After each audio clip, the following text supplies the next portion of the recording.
Assalamualaikum warahmatullahi wabarakatuh. Perkenalkan, nama saya Adida Permatasari. Di sini saya izin untuk melanjutkan video ketiga dengan judul vaskularisasi dan juga inervasi sistem muskuloskeletal. Untuk penjelasan pertama di sini saya akan menjelaskan tentang vaskularisasi pada bagian torak dan juga abdomen. Nah, yang pertama di sini terdapat arteri subclavia atau subclavia artery. Di sini dia berasal dari truncus bronchocephalicus pada bagian dekstra dan juga berasal dari arcus aorta pada bagian kirinya. Dia akan menjadi arteri aksilaris setelah melewati tepi lateral pada iga 1. Lalu dia untuk jalurnya dia berada di atas iga 1 di belakang otot scalenus anterior. Untuk arteri subclavia ini dia akan mensuplai pada bagian torak bagian atas, lalu juga mensuplai bagian leher, otot bagian bawah dan juga ekstremitas atas. Lalu di sini juga ada arteri aksilari. Dia berasal dari lanjutan dari subclavia. Di mana dia itu akan melalui ketiak, dia berada di bawah otot pectoralis minor. Fungsinya adalah untuk menyuplai dinding lateral torak, bagian bahu dan juga otot serratus anterior dan juga pektoral. Lalu di sini juga ada arteri thoracica interna. Untuk arteri thoracica interna ini asalnya dari subclavia. Untuk jalurnya dia akan menempel di permukaan dalam dari dinding torak yang akan sejajar dengan sternum. Dia akan berjalan di belakang tulang rawan kosta 1 sampai kosta 6. Dia berfungsi untuk mensuplai otot berupa otot intercostalis, untuk mensuplai sternum, diafragma atas, dan juga otot rectus abdominis pada bagian atas. Lalu ada arteri perikardiokonfrenica. Itu merupakan asalnya dia berasal dari internal thoracic. Dia akan berjalan bersama saraf nervus phrenicus menuju ke diafragma. Untuk suplai sendiri dia akan mensuplai bagian pleura, perikardium dan juga bagian diafragma atas. Lalu ada arteri musculophrenica. Dia akan melalui lateral menyusuri tepi dari kosta bagian bawah. Dia akan menempel di batas lateral dari diafragma. Dia berfungsi untuk mensuplai diafragma lateral di lateral abdomen pada bagian bawah. Lalu ada arteri epigastrika superior. Dia berasal dari terminal internal dari thoracic, di mana dia akan masuk ke dalam rectus pada bagian atas. Nah, untuk dia itu berfungsi untuk mensuplai dari rectus abdominis atas dan juga dinding abdominis anterior pada bagian atasnya. Lalu ada arteri epigastrika inferior. Dia asal dari external iliaca artery. Lalu untuk jalurnya tadi dia akan naik ke belakang, lalu ke otot rectus abdominis, lalu dia akan masuk ke rectus sheath. Nah, dia akan mensuplai pada bagian bawah rectus abdominis dan juga dinding abdomen pada bagian bawahnya. Dia akan menempel ke permukaan dalam dinding abdomen membentuk lipatan umbilical medial. Lalu ada arteri epigastrika superficialis, asalnya dari femoral artery, di mana untuk mensuplai kulit suprapubik dan juga jaringan subkutan pada bagian abdomen pada bagian bawah. Lalu ada arteri intercostal arteriol, di mana asal itu dari internal thoracic, di mana 1 sampai 6 dan juga musculophrenic dari luas 7 sampai 9. Dia untuk mensuplai otot-otot interkostal, tulang iga dan juga kulit pada bagian toraks bagian depan. Lalu ada arteri thoracica lateralis, di mana dia akan mensuplai serratus anterior, dinding lateral torak dan juga untuk bagian payudara. Lalu ada ascending branch of deep circumflex iliac artery. Ini dia akan mensuplai otot-otot dinding lateral abdomen bagian bawah seperti obliquus dan juga transversus. Lalu ada anastomosis dengan interkostal bawah, subkostal, dan juga arteri lumbal. Di sini dia akan mensuplai otot-otot dinding posterior seperti quadratus lumborum, obliquus, dan juga transversus. Dia akan melewati posterior dan juga lateral pada bagian abdomennya. Lalu ada arteri circumflex iliaca superficialis. Dia ini akan berjalan superficial lateral di atas dari ligamentum inguinal, akan menuju ke arah sias. Dia berfungsi untuk mensuplai dari kulit dan juga jaringan subkutan pada bagian perut bawah dan juga pada bagian lateralnya. Lalu selanjutnya berupa inervasi dari dinding dada dan juga abdomen. Yang pertama di sini ada nervus medial brachialis cutaneus dari cervical 8 sampai thoracal 1, di mana dia itu asal dan jalurnya itu dari cabang fasciculus medialis plexus brachialis, lalu dia akan keluar dari bawah ke musculus teres major menuju ke medial ke lengan atas sepanjang dinding aksila. Fungsinya adalah untuk menghantarkan sensasi sentuhan halus, nyeri, dan juga suhu di permukaan medial lengan atas. Dia itu berperan penting dalam refleks dan koordinasi gerakan ketika lengan itu didorong ke arah tubuh. Lalu ada nervus intercostal brachialis atau thoracal 2, di mana di sini dia distribusinya adalah untuk sensorik ke arah kulit ketiak atau aksila dan bagian atas medial lengannya. Untuk fungsi utama adalah untuk menyediakan sensasi kulit di area yang sering tidak tercakup oleh saraf brachial utama. Lalu ada nervus thoracicus longus cervical 5 sampai cervical 7. Dia akan mempersarapi motorik sepenuhnya ke musculus stratus anterior. Fungsi utamanya adalah untuk menstabilkan skapula pada dinding kotak toraks untuk memungkinkan terjadinya adduksi penuh hingga di atas kepala. Lalu ada nervus lateralis cutaneus branches dan of intercostal nervus berupa thoracal 2 sampai thoracal 11. Ini dia akan mempersarapi sensorik ke kulit sisi lateral torak dan juga abdomen pada thoracal 7 sampai 11 sampai perut bagian atas, dan thoracal 2 sampai 6 itu dia untuk dada. Fungsi utamanya adalah untuk memberikan persepsi raba dan nyeri pada dinding samping dada perut, penting dalam deteksi trauma rusuk dan juga hernia lateralis. Lalu ada nervus anterior cutaneus branches dari intercostal nervus T1 sampai T11. Ini untuk asalnya dia dari terminal cutaneus dari nervus intercostalis, dia akan menembus ke otot-otot dinding dada ke permukaan anterior. Fungsi utama untuk distribusinya sih untuk sensorik kulit di sekitar sternum berupa thoracal 1 sampai 4 dan area perut anterior bagian atas dan tengah thoracal 5 sampai thoracal 11. Fungsi utamanya adalah menyediakan sensasi permukaan depan dan dada dan juga abdomen. Lalu ada nervus lateral cutaneus branch of subcutaneous nervus berupa T12. Dia akan mempersarapi sensorik ke kulit dinding abdomen bawah tepat di atas panggul. Lalu ada nervus lateralis cutaneus dari iliogastric nervus berupa lumbal 1. Dia akan mempersarapi berupa sensorik ke kulit sisi lateral dari si pinggang dan atas panggulnya. Untuk asal dan juga jalurnya di sini merupakan cabang dari plexus lumbalis, akan menembus otot obliquus internus eksternal, lalu keluar di sisi lateral bawah perut sekitar crista iliaca. Lalu ada nervus anterior cutaneous branch of subcutaneous nervus. Dia akan memberikan sensorik ke kulit bagian suprapubik di atas sifisis pubis. Ada juga nervus lateralis femoralis cutaneus berupa lumbal 2 dan juga 3. Dia akan memberikan rangsangan sensorik ke kulit paha lateral bagian atas termasuk area trochanter bagian mayornya.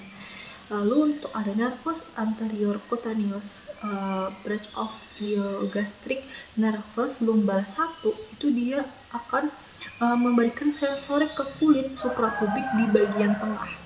Lalu dia akan berjalan dari nervus iliogastricus keluar di bagian anterior perut bawah dekat garis tengah.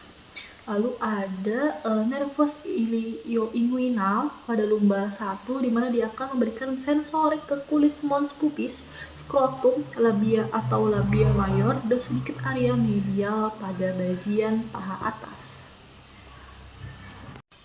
Memasuki untuk bagian lengan atas, pertama untuk vaskularisasi pada bagian lengan atas, yang pertama ada arteri aksila, di mana sini dia akan menyuplai otot-otot dinding dada atas, bahu, dan juga pada bagian lengan pada bagian proksimalnya.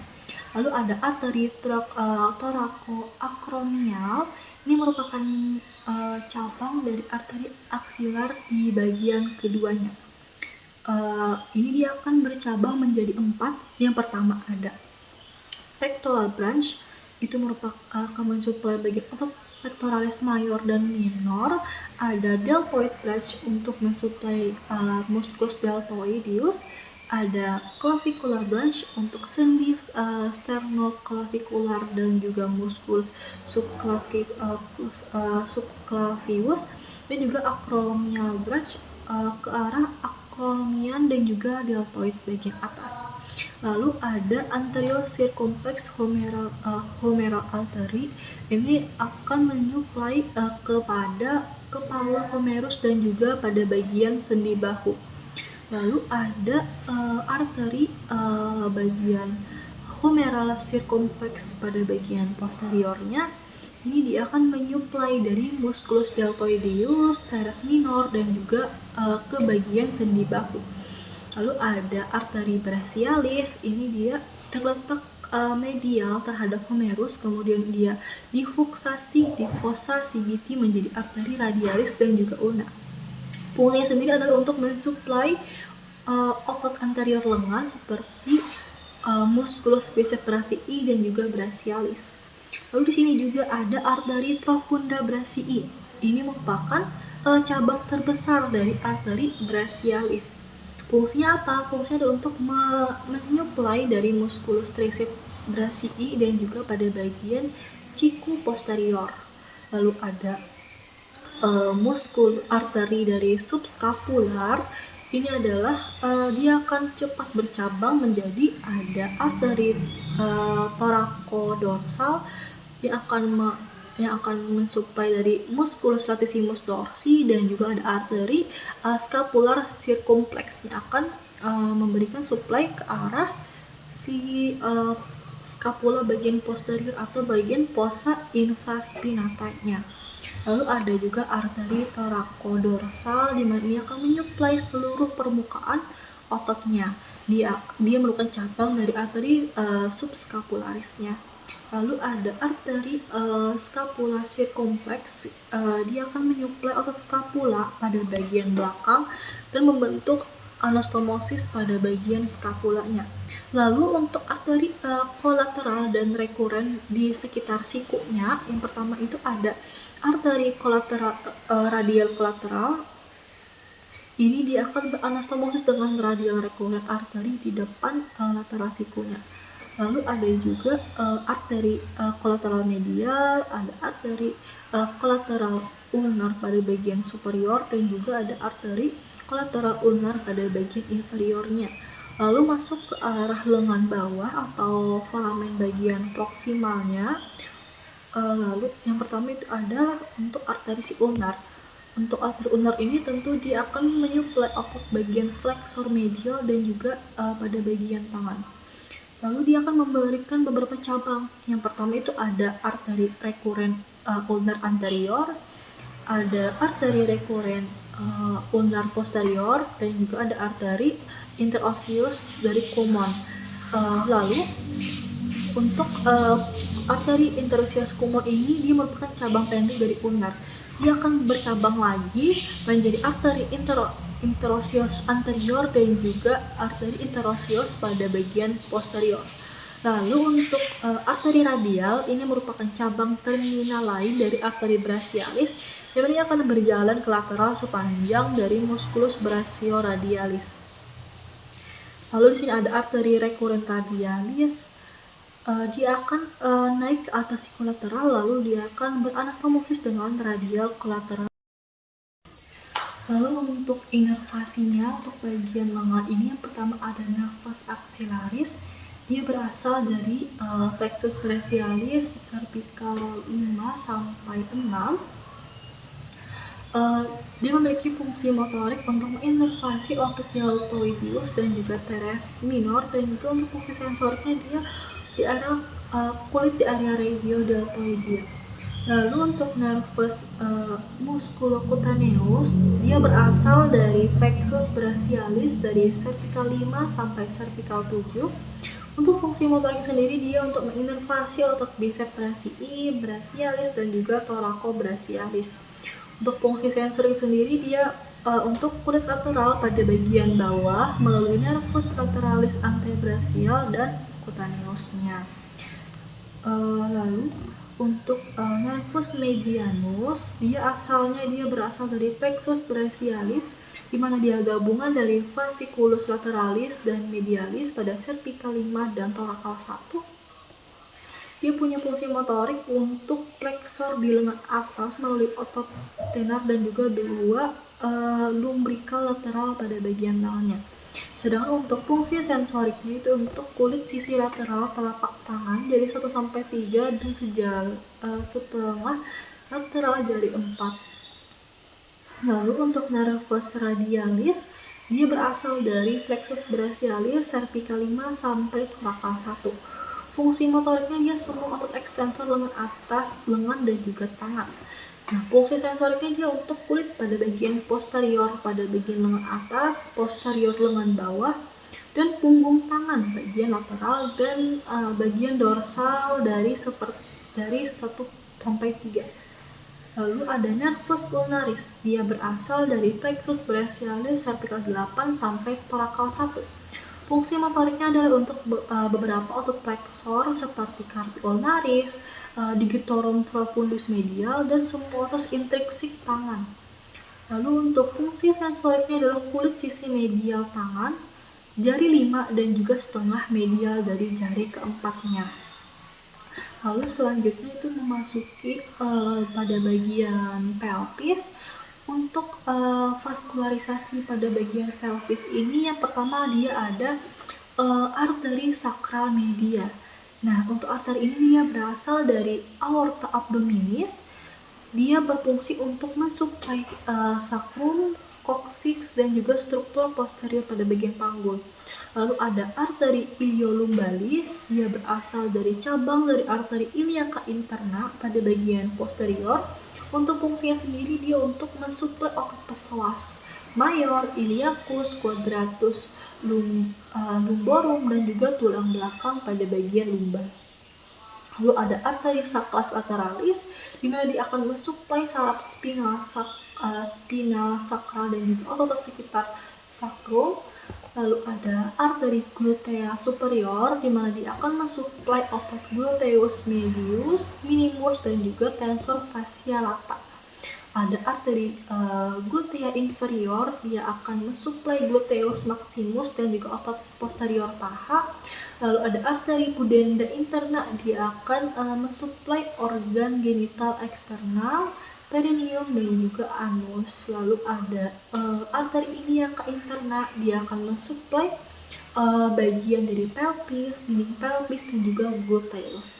Ada arteri iliaca eksterna, dia akan mensuplai dinding abdomen pada bagian bawah dan juga pada bagian tungkai bawah. Ada arteri umbilikal, dia akan saat janin ke plasenta, tapi setelah lahir dia menjadi ligamentum umbilikal medial. Lalu ada arteri obturator, di mana dia berfungsi untuk mensuplai otot pada medial paha dan juga pada bagian sendi panggul. Lalu untuk arteri aksesori obturator, di sini dia mensuplai tambahan ke arah sendi panggul dan juga otot paha. Asalnya dari mana? Asalnya dari variasi, biasanya dari arteri epigastrika inferior, cabang dari arteri iliaca eksternal. Lalu ada arteri vesica superior, di mana fungsi untuk mensuplai bagian atas kandung kemih dan uretra bagian atas. Lalu untuk nervusnya sendiri pada bagian pelvis ini, yang pertama ada nervus hypogastricus dextra. Dia akan membawa serabut simpatis ke organ bagian pelvis yang seperti rektum, vesika aurelia, uterus, dan juga lain-lain. Lalu ada nervus planicus sacralis. Dia memiliki fungsi untuk membawa serabut simpatis ke organ dalam bagian pelvisnya. Ada nervus pudendus, di mana dia ada memiliki fungsi motorik dan juga fungsi sensorik. Untuk fungsi motoriknya adalah untuk bagian otot perineum dan juga sphincter ani, sedangkan untuk sensoriknya itu pada genital eksterna, anus, dan juga pada bagian perineum. Lalu ada nervus planicus pelvicus. Ini memiliki fungsi membawa serabut parasimpatis ke organ pelvis. Lalu memasuki materi selanjutnya di sini adalah untuk arteri dan juga nervus pada bagian kaki. Nah, yang pertama untuk arterinya di sini ada arteri di circumflex iliac, di mana dia berasal dari cabang dari arteri iliaca eksterna.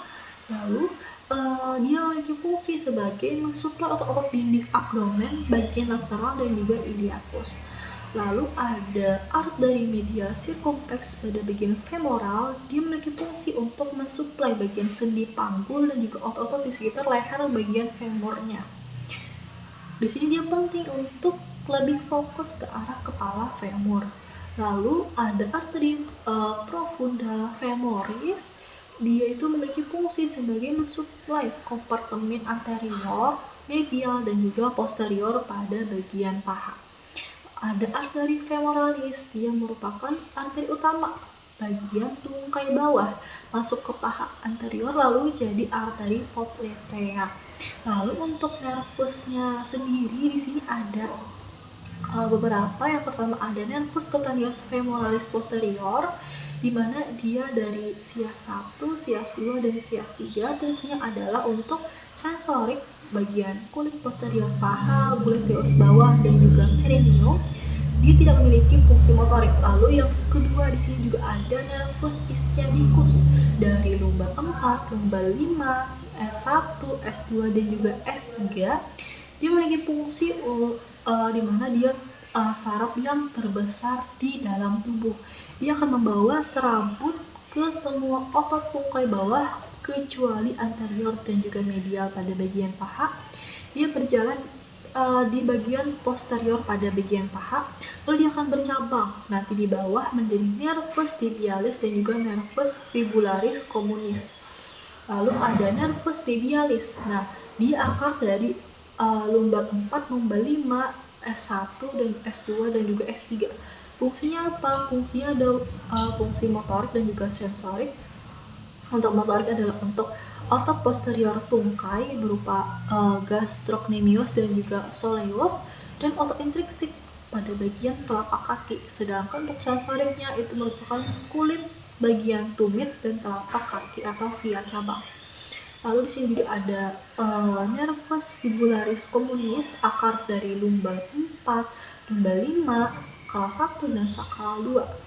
Fungsinya untuk motoriknya adalah untuk otot anterior dan juga lateral tungkai, sedangkan sensoriknya dia berfungsi pada bagian dorsum pada bagian kaki. Ada nervus fibularis communis, dia ada juga nervus tibialis. Lalu ada nervus cutaneus suralis lateral, di mana dia memiliki fungsi sensorik berupa kulit lateral tungkai pada bagian bawah. Lalu juga ada terakhir ada nervus suralis. Untuk nervus suralis ini dia asalnya dari nervus tibialis dan juga dari nervus fibularis communisnya. Fungsinya apa? Jadi dia mempunyai fungsi sensorik. Untuk fungsi sensoriknya adalah untuk pada bagian kulit sisi lateral tungkai pada bagian bawah dan juga pada bagian sisi lateral dari kakinya. Mungkin sekian dari